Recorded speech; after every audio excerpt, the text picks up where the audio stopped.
The test is in 4-part, Part 1, Part 2, Part 3, and Part 4. Now look at Part 1. Part 1.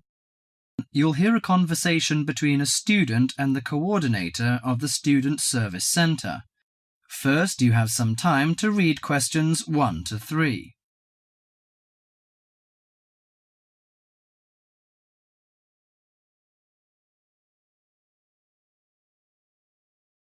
Now listen to the conversation and answer questions 1 to 3. Hi, sit down please. How can I help you? Thank you. I'm a student in the sociology faculty. I'm coming to ask for some information about renting a room in the college or near the campus. My name is Sarah. Yes, Sarah. How long have you been here in Sydney? You are not new, I suppose. No, I'm in my second year. I came to Sydney 18 months ago from Korea. Where are you living now? I live with my aunt in my cousin's room.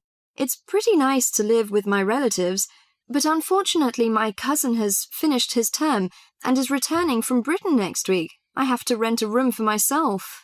Yes, it sounds a little unfortunate, but I suppose it's a good chance for you to have a deeper understanding to real world. I hope so. Well, what sort of thing are you looking for? What we provide ranges from shared flat to homestay. And of course we have houses with gardens if you like. No, the house with a garden is obviously out of my price range. Shared flat is not bad, but I prefer a homestay. I enjoy the feeling of living with the family. When do you plan to begin the rent? Next week, you just said? No, my cousin is arriving by next week, so I hope to move out by this weekend. This weekend, okay. The main area we deal with is around the university. Around the university, aha. Do you have anything near the northern gate of the university? You know, the sociology faculty is near the northern gate.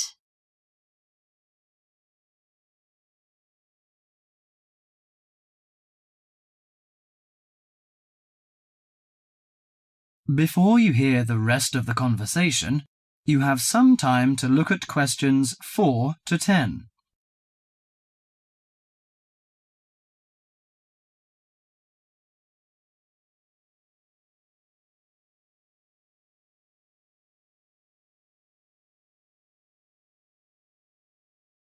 Now listen to the conversation and answer questions 4 to 10. Yes, what sort of price are you thinking of? Well, could you give me some idea? You know, I have no experience of renting a room. I don't know what price is reasonable, but I hope it's not over $300. I see. Usually the homestay ranges from $180 per month. Only $180? Yes, to $350 depending on a number of different factors. What does it depend on? Well, obviously the quality of the house, the facilities and extra services. Oh, I don't care about the quality very much, as long as it's clean. As to the facilities, I want the room with a separate bathroom. Kitchen isn't a necessity, because I don't want to cook by myself. I hope to have meals with the family if possible. Okay, let me check the files. Yes, I think this one might suit you. It's a family house with 2 vacant bedrooms. How about the owner of the house? I mean, is it a family or... According to the file, it is a retired lady. She wants to find college students as tenants. That's great. What's the condition of the rooms? The bigger bedroom is furnished and with a bathroom, and the rent is $320 per month. The smaller one charges $250. It is furnished too, but without bathroom. Oh, $320. It's a bit out of my range, but I think I prefer the bigger one. How about the meals? Well, the rent includes breakfasts and suppers. No lunches, however. You have to buy your lunch. That's no problem. I usually have my lunch in the college cafeteria. And that doesn't cover the water bill and electricity fee, but the laundry is included. Fine. Could you tell me the address? Yes, it's on 323 West Park Road. Let me get that down. 323. Okay, it's near the university. So, when can I have a look at the room? You know, I'm a little pressed for time. The file says the landlady is in every afternoon. So this week, say Friday? Oh, I'm afraid I can't make it then. I have a lecture on Friday afternoon till 5:30. How about Thursday? Okay, that's fine. Would 5 be okay? Yes, fine. Just come here. Yes, here in the student service office. Oh, before I forget, before moving, you have to pay 1 month's rent in advance. Really? Oh, I didn't know that before. Could I ask why? As the deposit. You know, in case you damage the property or move out without giving notice. Usually this doesn't happen, but standing in the owner's shoes... Yes, I understand it all. So that's $320. Okay, I'll take the money if I'm satisfied. Well, a word of advice. Don't forget to get a receipt when you pay the deposit or rent. Yes, thank you so much. That is the end of part 1. You now have half a minute to check your answers.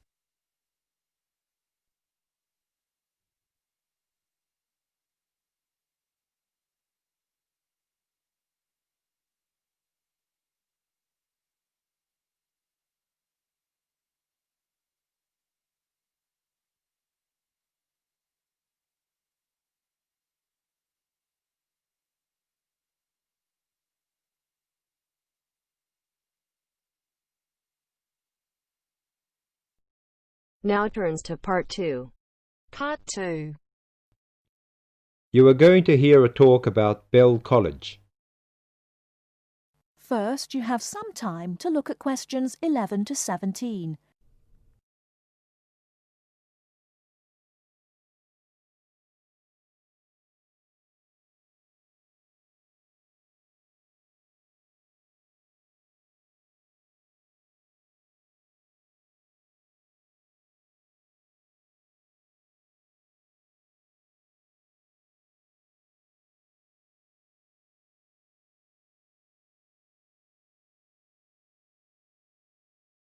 Now, listen carefully and answer questions 11 to 17.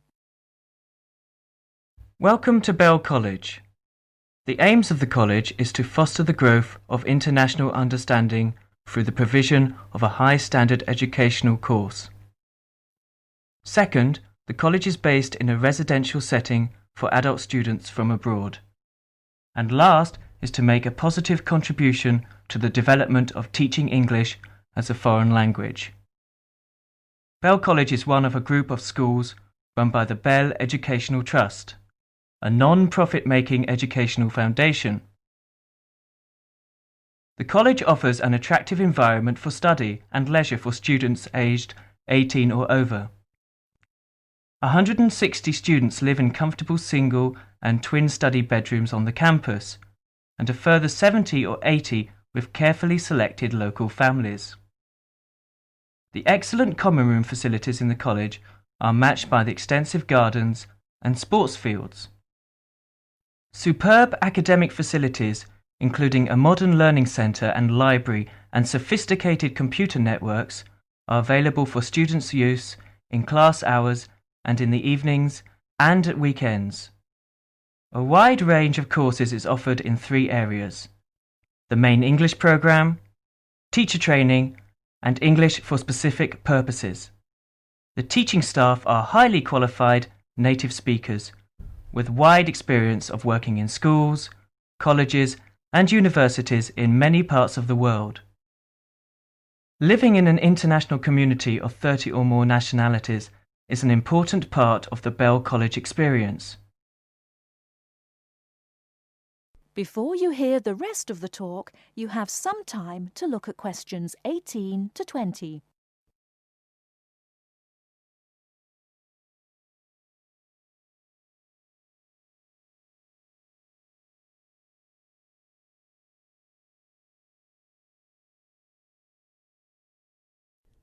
Now listen and answer questions 18 to 20. The main English programme, teacher training, and English for specific purposes. The teaching staff are highly qualified native speakers, with wide experience of working in schools, colleges, and universities in many parts of the world. Living in an international community of 30 or more nationalities is an important part of the Bell College experience. Great stress is laid on pastoral care, and the college has its own medical centre. A busy and interesting programme of sporting, cultural and social activities is provided in the evenings and at weekends, with excursions to many parts of Britain.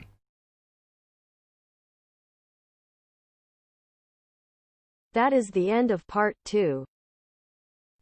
You now have half a minute to check your answers.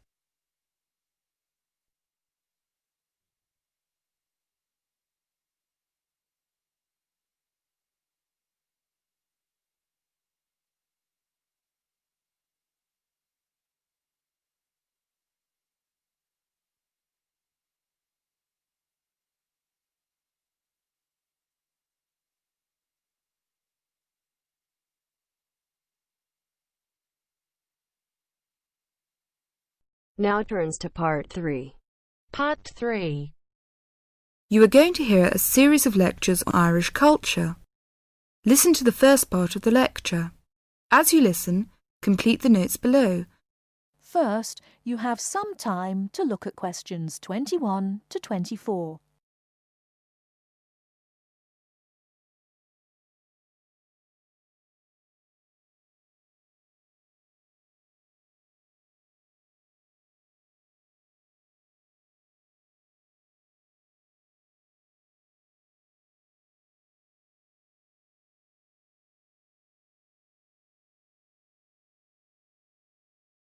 Now, listen carefully and answer questions 21 to 24.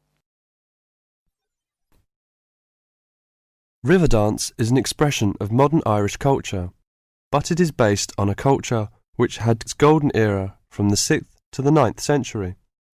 Before that period, Irish culture was oral and based on a love of complicated stories and poetic styles.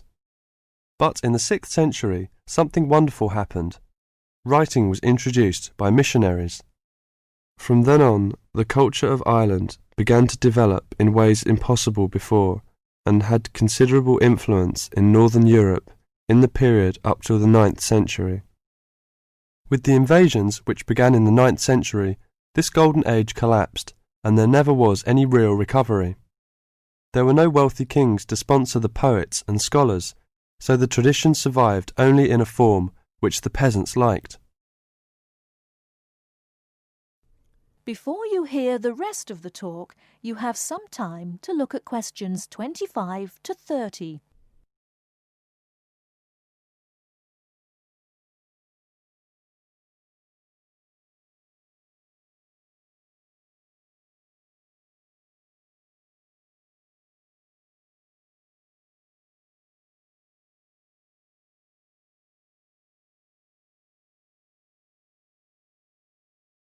Now listen and answer questions 25 to 30. The love of story and song did not die, but no real attempt was made to find a distinctive Irish style until the end of the 19th century, when Irish nationalism began to influence writers, in English called Anglo-Irish literature. There are many famous writers from that period. There is also William Butler Yeats, George Bernard Shaw, and Samuel Beckett, all of whom have received the Nobel Prize for Literature. In all, Ireland has received the Nobel Literature Prize 4 times. When you consider we have only a population half the size of Beijing, you see how unusual that is. Now, let me talk about the music. The Irish love of music has succeeded in surviving the change from Irish, the native language, to the language of the invader, and has once more begun to blossom and become influential outside the country. Irish music was reduced to being the language of the country people and was dying out as people moved to the cities. Young city people did not want to listen to peasant music, although we were all told it was important. Some efforts were made to make it attractive to city people, but largely without success. More recently, this has begun to change, and since the 1980s has taken off. But modern Ireland has been looking for more than just a revival of traditional music. Many of the most famous popular singers in the world are Irish: U2, Enya, the Cranberries and many others. There are 10,000 people employed in Ireland in the music industry. Riverdance is an expression of that new interest in the old and that ability to understand the new. That is the end of part 3. You now have half a minute to check your answers.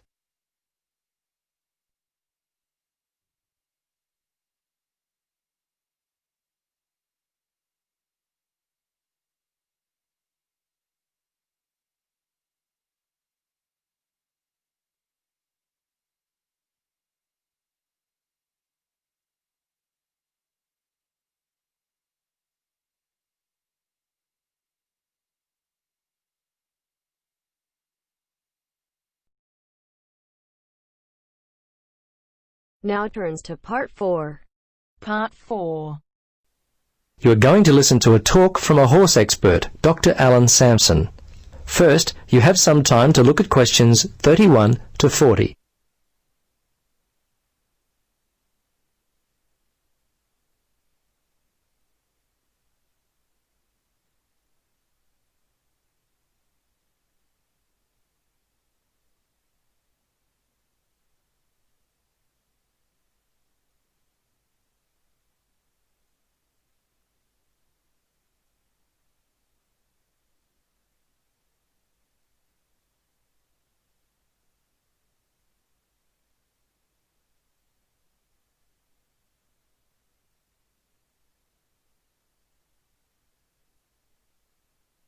Now listen and answer questions 31 to 40. Hello everyone. It's my pleasure to talk to you today, and I hope that my experience will help you as you choose your course of study here at the university. There are a number of key areas that I want to highlight in my talk with you today. Firstly, I hope to show that there are real career opportunities in the equine or horse industry. Also, I want to point out the qualifications you'll need in order to find employment within the industry. A lot of people look at horse training and other equine activity as being a task that can be done by anyone. I hope to show you today that this is far from true by pointing out some of the typical tasks that those employed within the horse industry are expected to carry out on a regular basis. I think you'll see that our work is far from a simple activity and requires discipline and dedication. Our riding school for young riders and an in-depth look at the principles of dressage, the French word meaning training, I won't have time for today, but we'll discuss in later sessions. And although beyond the scope of my talk today, breeding is also an incredibly interesting area of study which I look forward to sharing with you at a later date. Perhaps I should begin my talk by giving you a broad brush overview of the equine industry and where it's headed. Today, the industry is a multi-million-pound concern. Many areas of the horse or thoroughbred industry, as it is often called, are expected to continue to expand as part of the national growth trend in leisure industries. The large investment of the Middle Eastern countries in the 1980s and the more recent investments from the Japanese has had a large influence in the development of the current strong market for both racing and breeding stock here in England. Currently, the thoroughbred industry is generating more than £900 million per year in exports alone. As you can imagine, opportunities exist in many branches of the thoroughbred industry. In fact, in a number of areas, the industry is really expanding. Here in England, around 50,000 people are employed in the primary equine industry and a further 20,000 in ancillary industries. Of course, as with all other industries, practical experience is essential to provability and commitment.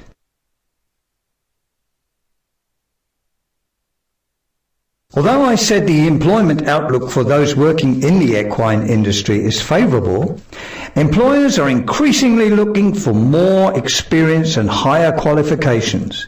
Individuals intending to take up study often ask me which courses I recommend. Well, there is a good selection of courses to choose from.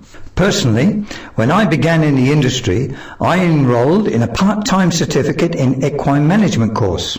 It's a good way to gain a general overview of the industry, but offers only minimal career opportunities for graduates.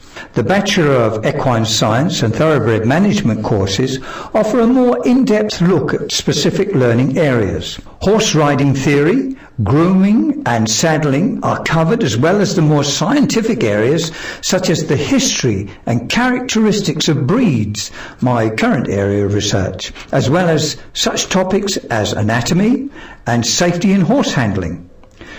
From this degree, students can choose to undertake postgraduate studies. By far, the two most common employment areas for university graduates within the equine industry is equitation, which is, by definition, the act or art of riding a horse, and horse training and management, which involves such diverse activities as instruction, stable upkeep, and horse show entries. For those of you looking for long-term, secure employment within the industry, I recommend undertaking some kind of educational coursework. These days, just to be a stable hand, job seekers are presenting with college certificates, which are increasingly becoming the minimum level of education. Working in racehorse stud management, grassland management, and equine exercise and nutrition requires a Bachelor of Science. And no longer will the bachelor's degree suffice when it comes to specialised equine health and research. Only postgraduates or PhDs are now finding employment in these kinds of areas. I'd now like to take a brief look at the degree to which... That is the end of part 4. You now have half a minute to check your answers.